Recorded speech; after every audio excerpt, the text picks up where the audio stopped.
जुल्म का दौर अब ज्यादा नहीं चलने वाला, इन अंधेरों का जिगर चीर कर एक नूर आएगा। तू अगर फिरौन है तो मूसा भी जरूर आएगा। आने वाली कई नस्लें याद करेगी कि असदुद्दीन ओवैसी साहब वो कायद थे जो हिंदुस्तान के बेजुबानों की जुबान थे और जिन्होंने कौम के नौजवानों को हक के लिए लड़ना सिखाया, जिन्होंने कौम के नौजवानों के अंदर एक जोश और जज्बा पैदा किया। आने वाली कई नस्लें याद रखेगी कि असदुद्दीन ओवैसी साहब वो कायद थे जो जालिम हुक्मरानों के सामने बेबाकी से अपनी बात रखते थे, हर नाइंसाफी और जुल्म के खिलाफ आवाज उठाते थे, और वो कायद थे जिन्होंने हिंदुस्तान में बराबरी की लड़ाई का आगाज किया। इससे पहले कि बैरिस्टर असदुद्दीन ओवैसी साहब आए, हम ये बताना चाहते हैं कि मजलिस को चाहने वाली हमारी बहनें भी हैं।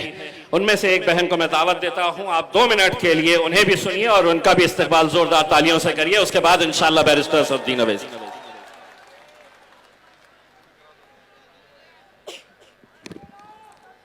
औज़ बिल्लाहि मिनश शैतानिर रजीम, बिस्मिल्लाहिर रहमानिर रहीम।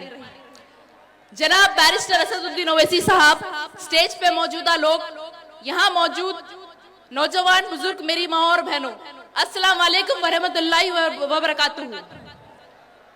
ऑल इंडिया मजलिस इत्तेहादुल मुस्लिमीन की जानिब से पहली मर्तबा नेशनल कॉन्फ्रेंस रखा गया, क्योंकि मजलिस इत्तेहादुल मुस्लिमीन के इरादे पहले से ज्यादा मजबूत हो गए।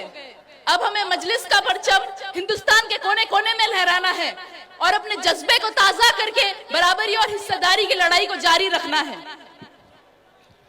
इल्जामात तो लगते रहते हैं, हार जीत भी लगी रहती है, बेशक हार जीत अल्लाह के हाथ में है, लेकिन हमारा काम है कि हम अपना काम जारी रखें और कोशिश करें।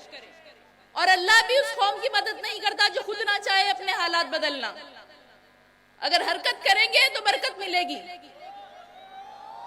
और असदुद्दीन ओवैसी साहब ने तो इस काम का आगाज कर दिया है। अब हमारा काम है कि हम उनका साथ दें। बेशक आने वाली कई नस्लें याद करेगी कि असदुद्दीन ओवैसी साहब वो कायद थे जो हिंदुस्तान के बेजुबानों की जुबान थे और जिन्होंने कौम के नौजवानों को हक के लिए लड़ना सिखाया, जिन्होंने कौम के नौजवानों के अंदर एक जोश और जज्बा पैदा किया। आने वाली कई नस्लें याद रखेगी कि असदुद्दीन ओवैसी साहब वो कायद थे जो जालिम हुक्मरानों के सामने बेबाकी से अपनी बात रखते थे, हर नाइंसाफी और जुल्म के खिलाफ आवाज उठाते थे, और वो कायद थे जिन्होंने हिंदुस्तान में बराबरी की लड़ाई का आगाज किया। मैं हिंदुस्तान के माइनॉरिटीज से कहना चाहती हूँ कि आप कभी आओ हैदराबाद और देखो हम कैसे वहाँ शान और फख्र और इज्जत से जीते हैं। आप कभी अकबरुद्दीन साहब के हल्के में जाइए और देखिए कि वो आवाम की कैसी खिदमत करते हैं। उनके हल्के में 15,000 से ज्यादा बच्चे फ्री तालीम हासिल कर रहे हैं, और वो जब भी कोई मुश्किल आती है तो लाखों करोड़ों रुपए तकसीम करते हैं। और शायद ही हिंदुस्तान में ऐसा कोई एमएलए नहीं होगा जो अकबरुद्दीन ओवैसी साहब के जैसा अवाम की खिदमत करता है और इतने ज्यादा पैसे तकसीम करते हैं। और आज असदुद्दीन ओवैसी साहब की मेहनत की वजह से महाराष्ट्र में भी हमारे एमपी है जनाब इम्तियाज जलील साहब, और एमएलए है, और यहाँ पे भी अवाम की खिदमत की जा रही है।